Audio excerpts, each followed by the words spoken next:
If you want to quickly determine if a white person in the United States is comfortably racist, I'd recommend a single question. Ask them, should our nation pay reparations to black people for the enslavement, mistreatment, and economic exploitation of them and their ancestors over the past 400 years? If they immediately reject this proposition, you can be fairly confident you've identified a comfortable racist.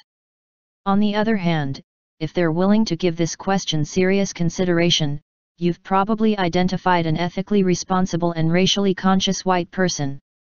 It's really that simple.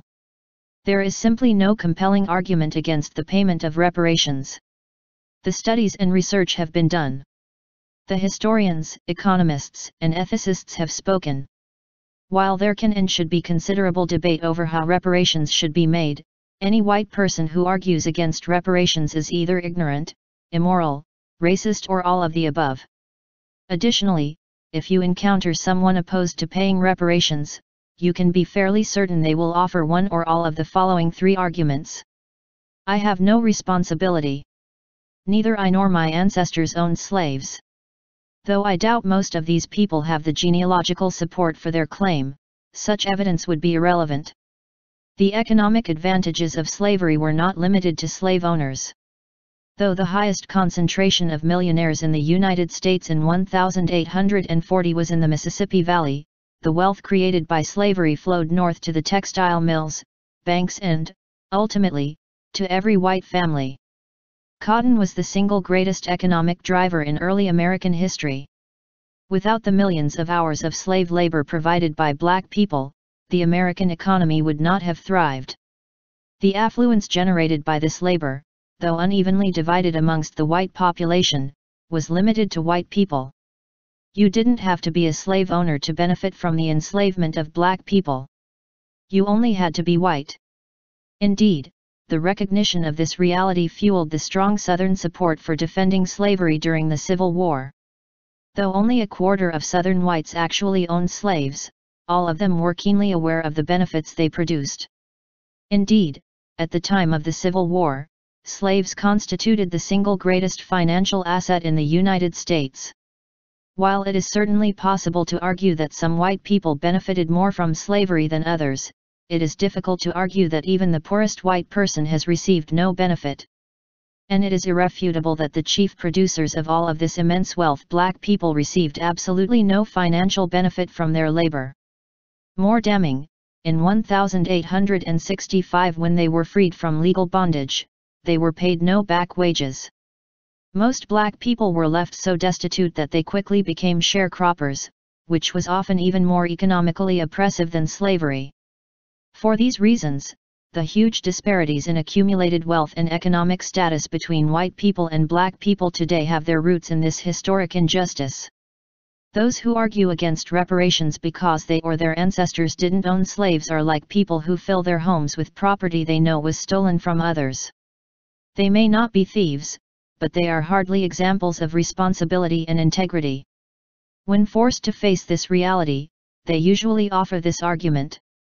That was wrong, but it was long ago. I haven't directly benefited from racial injustice. Once we've established the incredible injustice of the past, we have two choices.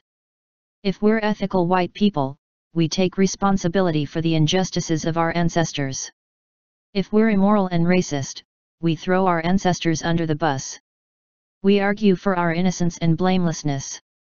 We pretend the oppression of black people ended in 1865. We ignore the evidence that most white people living today have directly benefited from racial injustice. As lucrative as slavery was, our ancestors weren't the greatest beneficiaries of the oppression of black people. The single greatest economic increase in American wealth was not in the 1800s. It happened in the years after World War II, between 1950 and 1970. Billions and billions of dollars of wealth were created. Indeed, this period marked the high water mark of the American middle class. A vast majority of this wealth was intentionally limited by governmental policy to white people. If you are white and bought a home or grew up in a home purchased between 1934 and 1977, you likely benefited from government programs that awarded millions of tax dollars solely to white people. If you inherited a home purchased during those years, you reaped the spoils of racial injustice. If you, your parents or grandparents went to college between 1944 to 1964, you likely benefited from government programs that excluded black people from millions of dollars in educational grants. If you, your parents or grandparents have received Social Security benefits, you have likely benefited from a program that initially excluded up to 65% of all black people. It is difficult to find a single government policy between 1877 when the Reconstruction ended and 1977 that didn't give preferential treatment to white people or exclude black people. Indeed, most white people today are recipients of one of the greatest governmental affirmative action programs in history. Between 1934 and 1977, billions of tax dollars were funneled exclusively or primarily to white people. Since any argument for equity would require an equal distribution of this government largesse, we can fairly say that the greatest recipients of racial injustice are not long-dead slave owners, but middle-class white people today. When forced to face this reality, those who oppose reparations usually default to more obviously racist rhetoric. Well, that wasn't fair, but what can you do? You can't just give black people cash. They'd just waste it. Or some other generally disparaging remark about black people. Once we've established the incredible injustice of the present, we have two choices. If we're ethical white people, we take responsibility for the injustices of our present system and seek to rectify them. If we're immoral and racist, we throw black people under the bus. In arguing for their inadequacy and incompetency, we verify our ancestry. Like our forefathers, we justify the oppression of black people with the same paternal racist rhetoric. We miss the obvious. Once you've acknowledged the resources were stolen, what they do with any compensation is irrelevant. It's their money.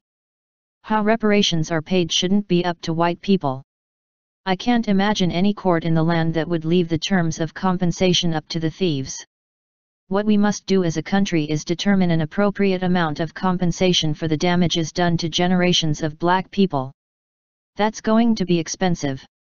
And it should be. The debt needs to be paid back with interest. It is time for white people who are ethically responsible and racially conscious to voice our support for the payment of reparations. It is time for our nation to finally pay its debts to the black people upon whose backs we've built the most prosperous nation in human history. It is time to ask black people to tell us how they want us to make these payments. It is far past time. And when some white people complain of the injustice of it all, we who are ethically responsible and racially conscious must identify that opposition for what it has always been racist and immoral. Special thanks to Ta-Nehisi Coates for his essay, The Case for Reparations, which should be required reading for every white person in America. My short post is a poor reflection of this masterful essay.